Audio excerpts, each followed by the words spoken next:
Ji, good evening my dear student. आप सब कैसे हैं? उम्मीद करते हैं आप सब बहुत अच्छे होंगे।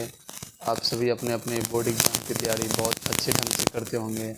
वैसे अब मौसम भी बहुत पढ़ने वाला ही मौसम आ गया है, ठंड का मौसम आ गया है। इन मौसमों में हमारे शरीर बिल्कुल माइंड कॉन्स्टेंट रहता है और अपने कंबल और रज़ाई के अंदर हम लोग बैठ के आसानी से आइए आज की इस वीडियो में आपको बताने वाले हैं हम जीव विज्ञान के टॉपिक 8वां चैप्टर का ये टॉपिक है, इसका नाम है मलेरिया। ठीक है, आज हम लोग पढ़ेंगे कि मलेरिया कैसे होता है। ये हम 12वीं क्लास के छात्रों के अलावा हमारे दैनिक जीवन में जीने वाले सभी भाइयों बंधुओं के लिए भी बहुत इम्पोर्टेंट है। तो हमारे इस वीडियो के अंत तक बने रहें। आज आपको बताएंगे कि मलेरिया कैसे फैलता है, इसका नियंत्रण कैसे कर सकते हैं, इससे कैसे बचा जा सकता है, इसके कैसे प्रिवेंशन हो सकते हैं। सबसे पहले समझिए, मलेरिया जो होता है वो मादा Anopheles mosquito, female Anopheles mosquito के काटने से होता है, यानी कि मादा एनाफिलीज मच्छर के काटने से होता है। और सभी मच्छर मतलब जो संक्रमित नहीं होता है, जो मच्छर संक्रमित होता है ना, उन प्रकार के मच्छरों के काटने से क्या होता है, मलेरिया होता है। वैसे आपके मन में एक सवाल आता होगा, हमको तो रोज़ मच्छर काटता है, 2 4 5 10 मच्छर रोज़ काटता है, हमको मलेरिया कहाँ होता है? ऐसा नहीं है। जो मच्छर संक्रमित मच्छर है या जो मच्छर नाले, कीड़े या गंदे पदार्थों में रहता है, उनके डंक में, उनके सलाइवा में प्लाज्मोडियम नाम का एक पैरासाइट्स है जो रहता है। और जब मच्छर डंक करता है तो जिस समय काटता है तो उसका प्लाज्मोडियम हमारे ब्लड के कांटेक्ट में होता है और वो प्लाज्मोडियम हमारे ब्लड में आ जाता है, जिसके कारण वो इन्फेक्शन हमारे शरीर में फैला देता है। ठीक है, आइए हम लोग आज इसके बारे में जानते हैं डिटेल। सबसे पहले जानते हैं मलेरिया। एक प्रकार का ये फीवर है, सबसे अधिक खतरनाक मच्छर से होने वाला रोग है। लाखों लोग व्यक्ति प्रत्येक साल मरते हैं मलेरिया बीमारी से ग्रसित होकर। ये मुख्य रूप से आपको मच्छर के काटने से होता है, इसी कारण इससे हमको बच के रहना है, किसी प्रकार के मच्छर से हमें बचाव करना है। ठीक है, आगे देखते हैं मलेरिया जो होता है वो किस मच्छर से काटने से होता है। वो आपका जब भी कोई इस प्रकार का फीमेल एनाफिलीज मॉस्किटो, मादा एनाफिलीज मच्छर के काटने से होता है। इसके डंक में न प्लाज्मोडियम नामक पैरासाइट्स रहता है। ये प्लाज्मोडियम है, ये एक प्रकार का पैरासाइट्स परजीवी है जो मादा एनाफिलीज मच्छर के डंक में रहता है। ये हो गया प्लाज्मोडियम, एक प्रकार का ये परजीवी है। ठीक है, इसको हम लोग बोलते हैं पैरासाइट्स, एक प्रकार का परजीवी है जो मादा एनाफिलीज मच्छर के डंक में रहता है। ये प्लाज्मोडियम है, ये पूरा मतलब सेलुलर स्ट्रक्चर है, इसके अंदर सारे पार्ट्स होते हैं, जितना भी सेल में कंपोनेंट्स होता है वो सारा इसके अंदर भी होता है। Nucleus, endoplasmic reticulum, Golgi apparatus, mitochondria, जो भी है एक प्रत्येक सेल में होता है, वो सारा सेलुलर स्ट्रक्चर इसके अंदर भी है। लेकिन ये एक प्रकार का क्या है, प्लाज्मोडियम परजीवी है, पैरासाइट्स। ये गंदे पदार्थों में रहता है, नाले में रहता है और भी कोई अपशिष्ट पदार्थ में रहता है। और उन्हीं अपशिष्ट पदार्थों में जो हमारा मच्छर रहता है, इनके कारण वो संक्रमित हो जाता है। और जब वही संक्रमित मच्छर किसी स्वस्थ व्यक्ति को डंक करता है, किसी स्वस्थ व्यक्ति को जब वो मच्छर काटता है, तो इसके प्लाज्मोडियम यानी कि इसके जो डंक में जितना भी प्लाज्मोडियम है, वो जैसे ही डंक करता है, इसके डंक करने के बाद इसका प्लाज्मोडियम, सारा प्लाज्मोडियम हमारे ब्लड कांटेक्ट में आ जाता है। देख रहे हैं, ये मच्छर है, इसका डंक है ये, और जैसे ये काटता है मनुष्य को, तो ये ब्लड कांटेक्ट में आता है, हमारे ब्लड कांटेक्ट में आया और सारा प्लाज्मोडियम क्या करता है, हमारे बॉडी में इंटर कर जाता है, बॉडी में प्रवेश कर जाता है और ये ब्लड सर्कुलेशन के माध्यम से हमारे सभी सिस्टम में पहुँच जाता है। और ये मुख्य रूप से ये सारा प्लाज्मोडियम ब्लड सर्कुलेशन के द्वारा मुख्य रूप से हमारे लीवर में पहुंचते हैं। और लीवर में ब्लड सर्कुलेशन के द्वारा जितना भी आरबीसी है, जितना भी हमारे लीवर के सर्कुलेशन के ब्लड में जो लीवर में जो ब्लड सर्कुलेशन होता है, तो जहाँ जितने भी आरबीसी होते हैं, जितने भी आरबीसी, ठीक है। उन सब आरबीसी को क्या करता है, तोड़ देता है। और इसके अंदर जो भी हीमोग्लोबिन है, इसके अंदर जो भी हीमोग्लोबिन की मात्रा है, इसके अंदर जो भी हीमोग्लोबिन की मात्रा है, सबको सबसे पहले आरबीसी को तोड़ देता है, विखंडित कर दिया। ये सारा प्लाज्मोडियम आरबीसी को क्या किया, तोड़ दिया, खंडित कर दिया। और इसके अंदर जो भी हीमोग्लोबिन कंटेंट था, हीमोग्लोबिन रहता है, उस हीमोग्लोबिन को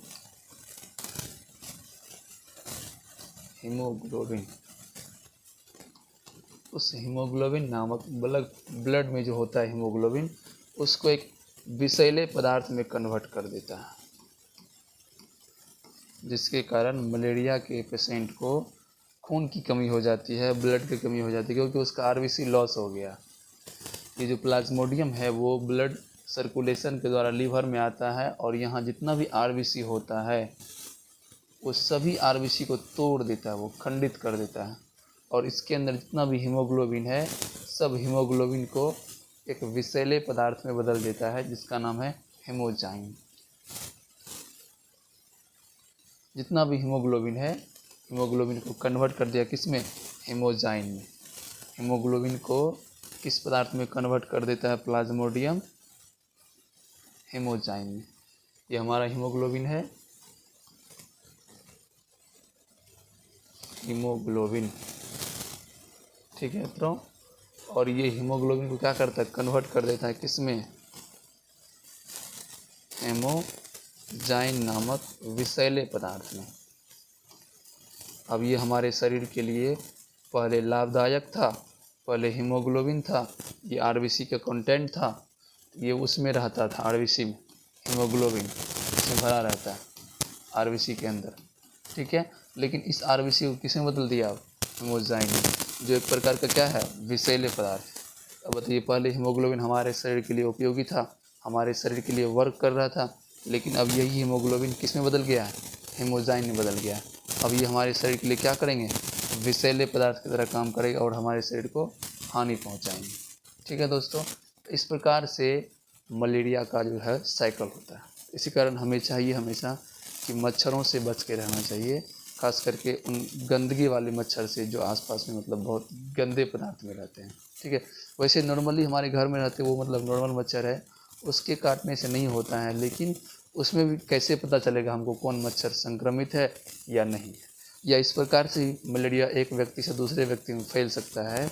जैसे कोई व्यक्ति मलेरिया पॉजिटिव है, कोई व्यक्ति मलेरिया रोग से ग्रसित है, और एक स्वस्थ मच्छर उसको काटा, और वही मच्छर संयोगवश किसी अन्य स्वस्थ व्यक्ति को काट लिया।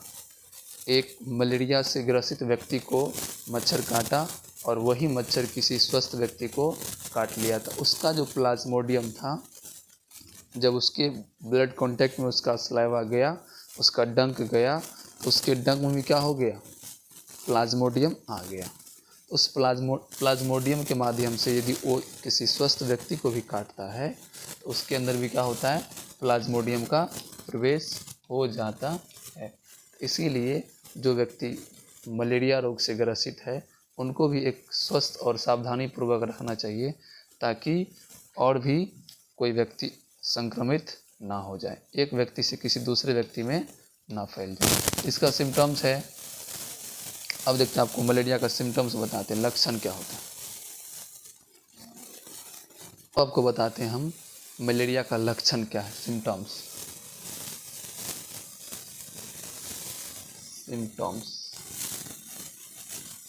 ऑफ मलेरिया, यानी कि मलेरिया का क्या लक्षण है, यानी कि कैसे हम पहचानेंगे कि यह मलेरिया से ग्रसित व्यक्ति है।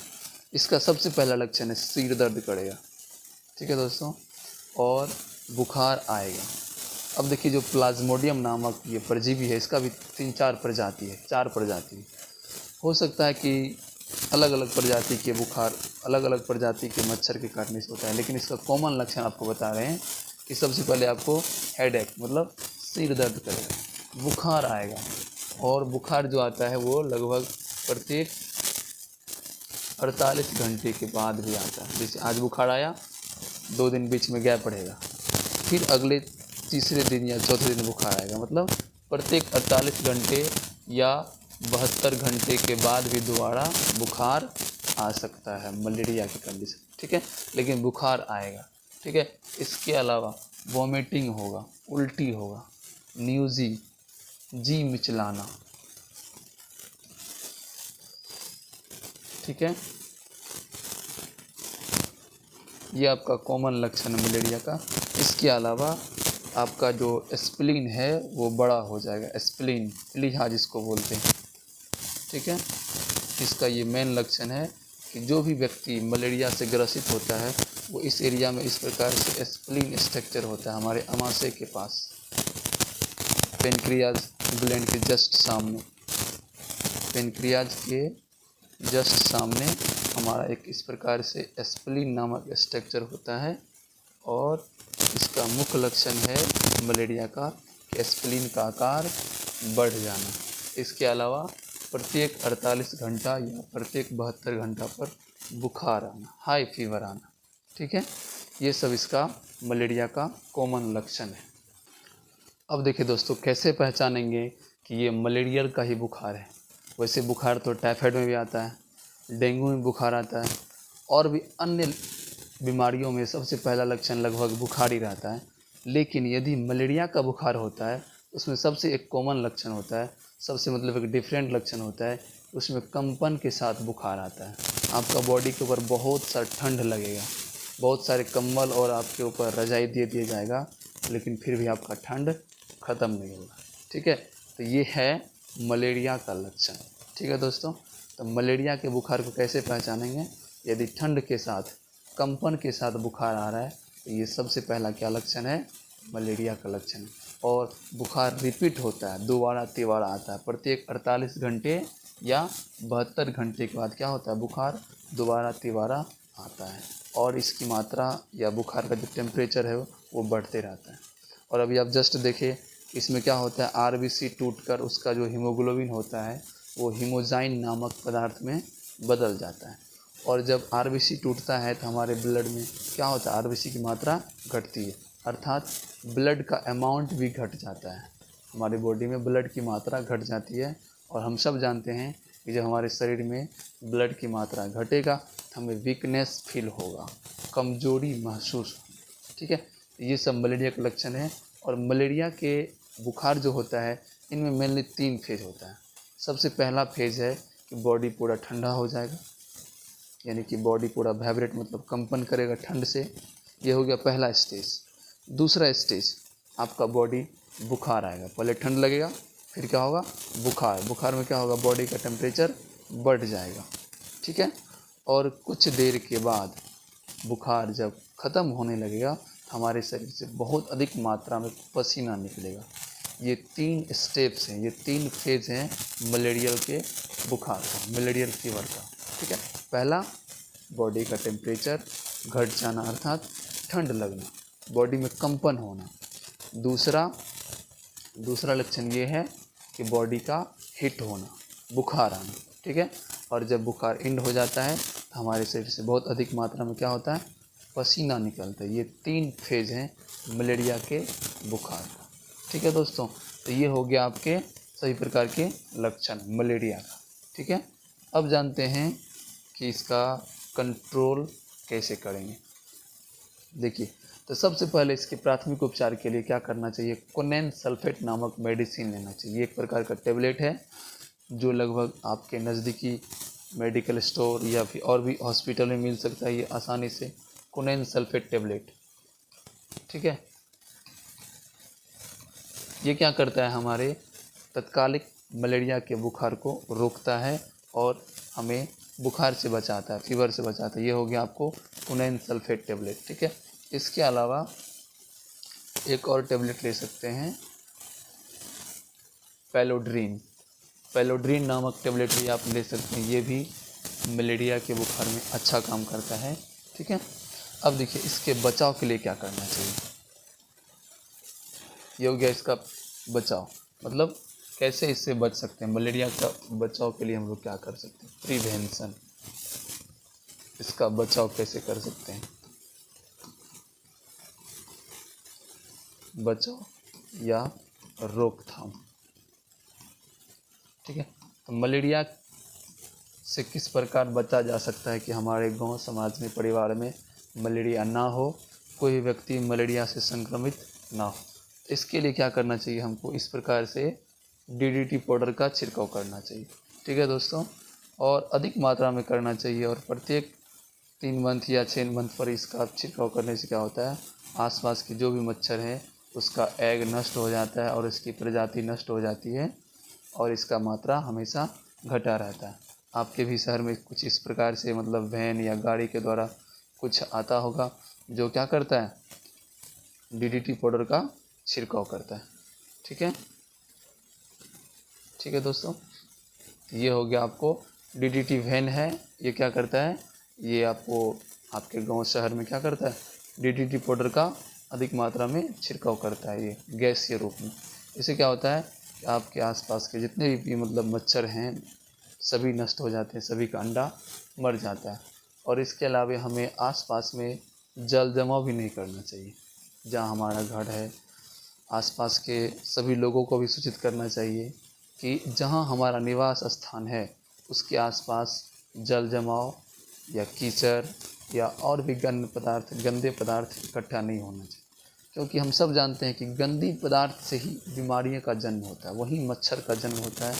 और सबसे अधिक मच्छर जो अंडे देते हैं वो जल जमाव में देते हैं। जहाँ जल जमा होता है, नाला का पानी हो या बरसात का पानी हो या किसी प्रकार के दूषित जल जमा रहने से क्या होता है, वहाँ मच्छर अपनी अधिक संख्या में वृद्धि करता है और आसपास के लोग जो निवास करते हैं वहाँ पर उसको तरह तरह की बीमारियों को झेलना पड़ता है। ठीक है, इसके अलावा हमें क्या करना चाहिए, आसपास में जो भी जल जमाव है उसको भी दूर रखना चाहिए। अब हर तरह से जल जमाव को दूर करना या मच्छरों को नष्ट करना ये तो किसी के लिए पॉसिबल नहीं है। कितनों भी हम लोग स्वच्छ वातावरण में रहेंगे लेकिन फिर भी मच्छर कुछ मात्रा में आएगा ही आएगा। तो इसका सबसे आसान उपाय है, क्या करना चाहिए, अपने परिवार के साथ मच्छरदानी लगा कर सोना चाहिए।